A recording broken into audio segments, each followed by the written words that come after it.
අද කාලේ ගොඩාක් දෙනා දන්නේ නැති වයඹ පළාතට මාවේනි කුණු රස කැවිල්ලක් හදන විදිය තමයි අද ඔයාලට අරගෙන ආවේ.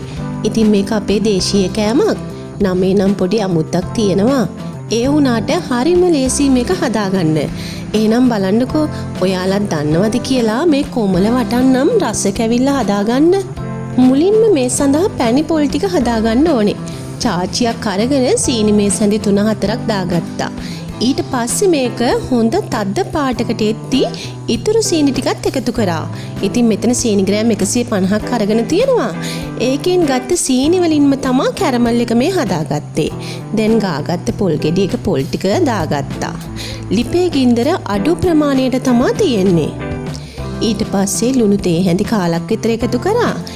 ඒ වගේම සූදුරු මේස හැන්දක් විතරත් බැදලා කුඩු කරගෙන එකතු කරගත්තා.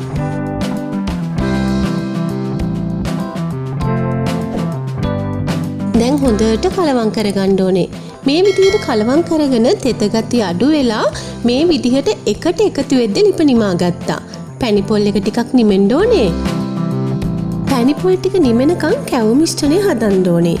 මේකටත් මුලින් කරා වගේම සීනි ටිකක් කැරමල් කරගන්න ඕනේ. මොකද මේ කැරමල් එකේ පාටින් තමා කොමල වටන් එකට ලස්සන පාටක් එන්නේ. සීනි ග්‍රෑම් 100ක් ගත්තා. ඒකෙන් මේ සැඳි 4-5ක් තමා මේ කැරමල් එකට ගන්නේ. සීනි ටික හොඳ ලස්සන පාටකට එද්දී හොඳට නටන උණු වතුර අඬු කොප්ප කාලක් විතර එකතු කරනවා. ඒකට ලුණු තේ හැඳි කාලකුත් දාගන්නවා.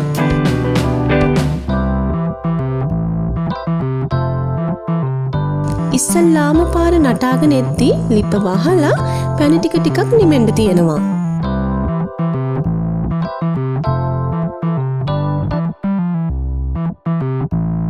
පැණි ටික නිමෙනකන් පැණි පොල් වලින් මෙන්න මේ විදිහට කුඩා බෝල හදා ගන්නවා.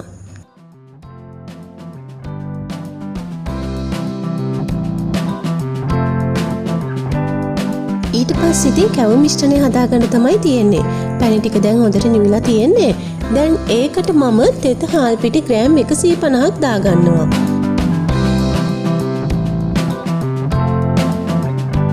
ඒ වගේම පාන් පිටි ග්‍රෑම් 75කුත් එකතු කරනවා. ඊට පස්සේ අර ග්‍රෑම් 100ක් අපි කැරමල් එක හදාගන්න සීනි ටිකක් ගත්තනේ. එතන ග්‍රෑම් 100ක් ගත්තා. ඉතින් ඒ ටිකත් එකතු කරනවා. දැන් මේ ටික හොඳට කලවම් කරන්න ඕනේ. අපි මේ පැණි එකතු කරේ කොමල වටන් වල පාට ගන්න මිසක් පදම ගන්න නෙමෙයි. දැන් ඉතින් මේකට මම එකතු කරනවා උකු පොල් කිරි මිලිලීටර් 160ක් විතර. ඉතින් මේකෙන් තමයි අපි කැවුම් එකේ පදම ගන්නෙ.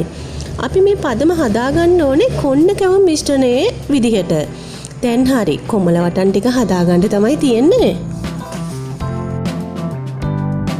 මෙන්න මේ විදිහට පැණි පොල් බෝලයක් අරගෙන කැවුම් මිශ්‍රණයට දාගන්න ඕනේ.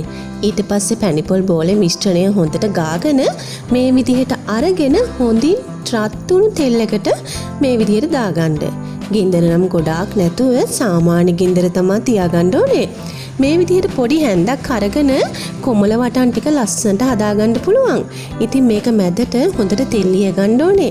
එතකොට ඉතින් හරිම ලස්සනට මේ කොමල වටන් ටික කොමල රේඛා ඇඳලා පිපිලා එනවා. ඉතින් ඉස්සර නම් මේ පැණි පොල් මැදි කළ කොමල වටන් කියන්නේ අවුරුදු කැවිලි මේසේ ප්‍රධාන කැවිලි වර්ගයක්.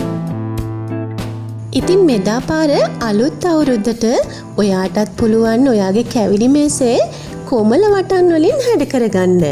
එහෙනම් ඉතින් හදලා බලන්න. මං ගිහින් එන්නම්. බුදු සරණයි.